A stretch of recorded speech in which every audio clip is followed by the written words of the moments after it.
अस्सलाम वालेकुम। उम्मीद है आप सब लोग ठीक होंगे। Welcome to my YouTube channel. आज का जो हमारा न्यू टॉपिक है वो है मॉलिक्यूलर आयन और फ्री रेडिकल। हम पीछे कल हमने जो डिस्कस किया था वो किया था केमिकल स्पीशीज़। केमिकल स्पीशीज़ हमारे पास 3 थे, एटम है, मॉलिक्यूल है और आयन है। ठीक है, अब हमने आयन पढ़ लिया था, एटम में भी इसमें डिस्कस कर लिया था कि एटम किसे कहते हैं। ठीक है, और आयन के 2 टाइप्स पढ़े थे जो कि हमारे पास कैटायन और एनायन था। ठीक है, फिर डिफरेंशिएट भी एटम में और एनायन में हमने पढ़ लिया था। आज का जो हमारा टॉपिक है वो है molecular ion. So just like atoms, molecules can also are electrically neutral particles. Molecules भी क्या है? न्यूट्रल पार्टिकल्स हैं। When a molecule loses or gains one or more electrons it forms a molecular ion. Ion कैसे बनते हैं? मैंने आपसे पिछले लेक्चर में हमने आपको ये बताया था कि आयन कैसे बनते हैं जब उस पर कोई नेट चार्ज आता है। नेट चार्ज कैसे आता है? गेनिंग और लूजिंग ऑफ इलेक्ट्रॉन की वजह से आता है। तो इसी तरह वो मॉलिक्यूल कि जिसमें हमारे पास गेन और लॉस कर रहा है इलेक्ट्रॉन को, तो उसमें नेट चार्ज आएगा। तो जब नेट चार्ज आएगा तो वह आयन बन जाएगा। बट डिफरेंट ये है कि वो एटम था और ये क्या है? मॉलिक्यूल है। तो मॉलिक्यूल में जब चेंजेस आती हैं तो वो क्या बनाता है? मॉलिक्यूलर आयन बनाता है। इसी तरह हमारे पास क्या है? Molecular ion are also called the radical. Molecular ion को आप क्या कहते हैं? रेडिकल कहते हैं। Molecular ion can be cationic molecular ion when they are positive charge having positive charge. जब पॉजिटिव चार्ज होगा तो कैटायन होता है और नेगेटिव चार्ज होता है तो अनायन होता है। ठीक है, जब पॉजिटिव चार्ज होता है तो मतलब वो लॉस कर रहे हैं इलेक्ट्रॉन को, जब नेगेटिव चार्ज होता है मतलब वो गेन कर रहे हैं इलेक्ट्रॉन को। ठीक है, तो जब हमारे पास किसी आयन मॉलिक्यूल पे नेगेटिव चार्ज होगा तो वो क्या होगा? अनायनिक मॉलिक्यूलर आयन खिलाएगा। ठीक है, the example of cationic molecular ion is this and this CH+1 CHCO+1, while the negative example of the anionic molecular ion are C2H5OH-1 etc. Cationic molecular ion are more common than the anionic molecular ion. Cationic molecular ion जो है वो common होते हैं ionic molecular ion से। हम free radical पढ़ते हैं। अभी हमने ऊपर यहाँ पे एक टर्म पढ़ी रेडिकल। अब मॉलिक्यूलर आयंस को हम रेडिकल भी कहते हैं। ठीक है, लेकिन अब हम यहाँ पे पढ़ रहे हैं free radicals. Free radicals are atoms और a group of atoms that have a single unpair electron odd, या तो 1। ऑड का मतलब है 1 number of electron, 3 number of electron, 5 number of electron. ठीक है, या लेकिन हमने यहाँ पे क्या कहा? Single unpaired electron is an outer most shell with no charge.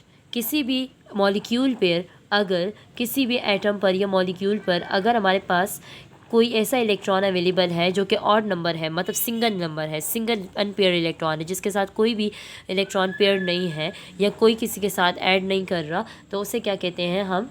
Free radical. It is represented by putting a dot. ठीक है, जैसे कि ये दिस इज़ डॉट। ठीक है, तो हम इसे डॉट से रिप्रेजेंट करते हैं। Free radical are formed by the homolytic fission equal breakage.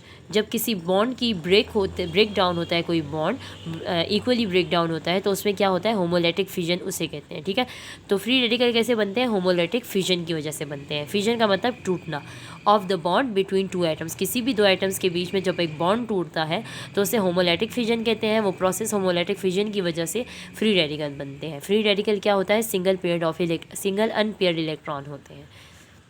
ठीक है, for example the chlorine molecule first forms chlorine free radical. जैसे कि Cl2 है। ठीक है, तो इसमें क्या होगा? 2Cl क्लोरीन फॉर्म का एक क्लोरीन का फ्री रेडिकल रह जाएगा। ठीक है, chlorine free radical react with the CH4। अब क्लोरीन जो है वो क्या करेगा? CH4 के साथ रिएक्ट करेगा तो क्या बन जाएगा? CH3HCl plus HCl। लेकिन ये CH3 फिर क्या हो गया? क्यों? क्योंकि कार्बन तो 4 का बॉन्ड बनाता है, तो उसके पास तो 4 हाइड्रोजन होने चाहिए, लेकिन इसके पास क्या है? 3 हाइड्रोजन है। तो इसका जो एक हाइड्रोजन बॉन्ड है वो फ्री रह गया है। मतलब इसके पास जगह है कि वो कहीं से भी एक बॉन्ड बना सकता है या एक इलेक्ट्रॉन ले सकता है।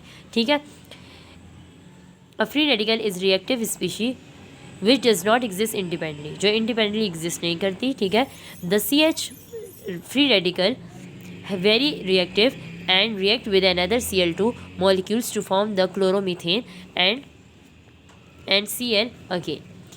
क्या है? कि जो भी जितने भी फ्री रेडिकल्स होते हैं वो हाईली रिएक्टिव स्पीशीज़ हैं। क्यों? क्योंकि उनके पास एक ऐसी बॉन्ड बनाने के लिए जगह खाली होती है कि कहीं से भी इलेक्ट्रॉन आ गया तो वो इलेक्ट्रॉन को एक्सेप्ट कर लेंगे। क्यों? क्योंकि उनके पास फ्री इलेक्ट्रॉन है एक, मतलब उनके पास एक ऐसी जगह है जहाँ पे वो इलेक्ट्रॉन्स को रख सकते हैं। जैसे कि CH3 है, ठीक है, वो जब हमारे पास Cl2 के साथ मिलता है, अब CH3 क्या है, यहाँ से आया है जो कि फ्री रेडिकल है, क्योंकि कार्बन तो 4H बनाता है, 4 हेड बॉन्ड बनाता है।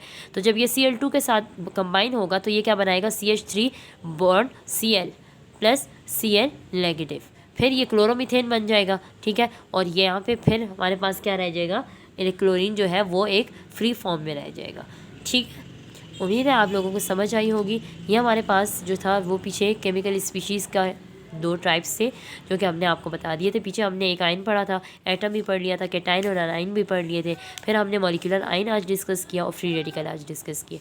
उम्मीद है आप लोगों को समझ आई होगी। और आगे हम जो है मॉलिक्यूल्स को डिस्कस कर लेते हैं, ठीक है, कि मॉलिक्यूल क्या है। इंशाल्लाह हम उसे नेक्स्ट वीडियो में डिस्कस करेंगे। खुश रहें, आबाद रहें, अपना ख्याल रखें और अल्लाह हाफिज़।